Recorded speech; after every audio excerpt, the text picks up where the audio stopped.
Hello everyone, this is Charles Folkart on the evening of January 18th, 2017. I'm over here at the Flathead Beacon, and as you can see, the Whitefish City Manager. No weapons allowed in potential neo-Nazi march. The city official outlines requirements for special event permit for white supremacist site. Boy, they can't be fair and they cannot be honest in their reporting, can they? And this is the same guy that I discussed in my previous video, and you'll have to watch that to find out or get an update on this fella.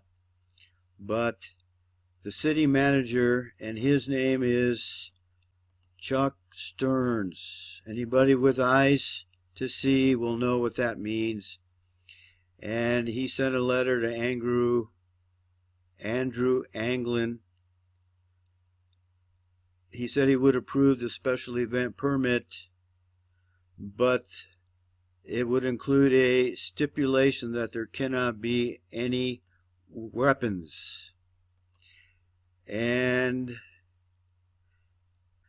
this Dylan Tabish says that Stearns cited the specific Montana law that gives cities the power to prevent weapons at a public assembly. Now, I read through all this, and the only citation I find as to what cannot be approved at a special event permit is this section in the Whitefish City Code, section 7-4-1B. And you can scroll down through here and you won't find any other reference to any other code, either Montana Annotated Code or the Whitefish City Code.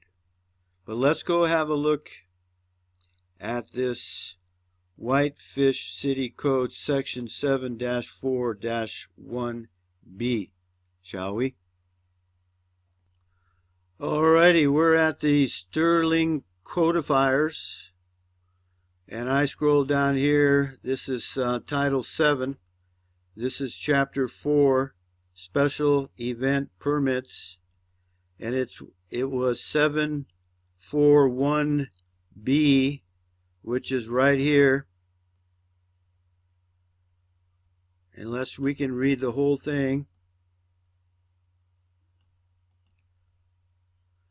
The city manager is authorized to grant, conditionally grant, or deny any application or an application for a special event permit for events within the city, including but not limited to the following.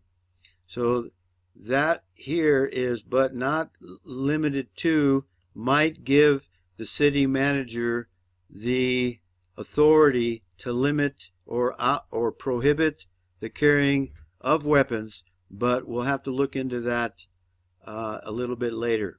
For right now, he's got the authority to temporary use or closure of city streets, sidewalks, and other non-park property, including but not limited to such events as bicycle races, foot races, festivals, farmers markets, parades, street dances, and block parties.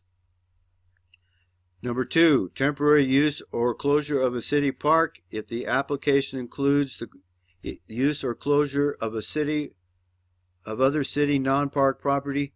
Applications, okay, he's not going to be in the park, so we don't need to worry about number 2. Temporary waiver of the city's ordinance prohibiting consumption of alcoholic beverages or possession of open containers of alcoholic beverages on public property as set forth in section 7-3 5 of the title. Now, I don't see anywhere in that code section 741B where the city manager is authorized to prohibit the carrying of weapons in the march. And let's go look at Montana's Annotated Code, section 45.3.111.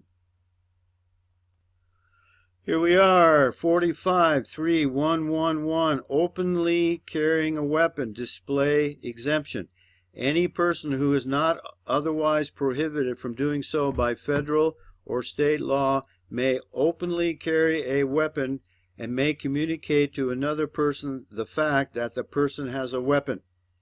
If a person reasonably believes that the person or another person is threatened with bodily harm, the person may warn or threaten the use of force, including deadly force, against the aggressor, including drawing or presenting a weapon. This section does not limit the authority of the Board of Regents or other post-secondary institutions to regulate the carrying of firearms as defined in section 45.8-361 5B on their campuses. So back here at that article again, from my initial investigation, Mr. Stearns does not have the authority to prevent anyone from carrying a firearm in a march on the city streets in Whitefish. And I want to point out, like I mentioned in the previous video, Mr. Anglin made a mistake. He revealed his cards and he called for a troll storm, and that's a mistake. You don't want to broadcast what you're going to do. They're going to use what you say against you, and I've said that over and over in my videos. All the evidence that you give that the other opponent is going to use against you, they will get from you. You will provide the evidence, and you don't want to tell them what you're going to do. You just want to go and do it. Anyway, maybe he'll learn his lesson. He's a young man, and he needs to get some advice from some older, more experienced men that have been in the battle a lot longer than he has. This article was on the Flathead Beacon today, January 18th. Rabbis plan response to white supremacist threats in Montana. And I'm not going to read all that other than to say that this is turning out to be a pretty big deal. And in my personal opinion, I would not want to be walking down the streets of Whitefish, Montana, unarmed. You think about that for a minute. If you have a bunch of what they call white supremacists, neo-Nazis, all walking down the middle of the street in the atmosphere that we have now in the United States, and you're all unarmed, you got to have your head examined. I would fight this all the way. I would make sure that you have the right to be armed, or I wouldn't go, and you have the right to go. So I just hope whoever's organizing this march, that they know what they are up to, and they don't back down. You have the right to march. You have the right to express your opinion.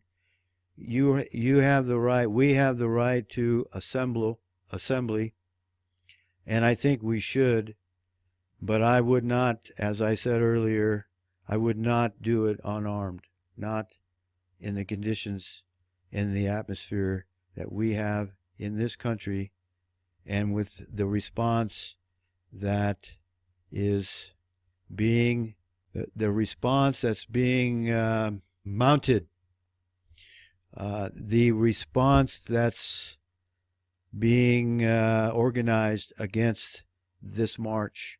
This is beginning to be a pretty big event, pretty big deal, people.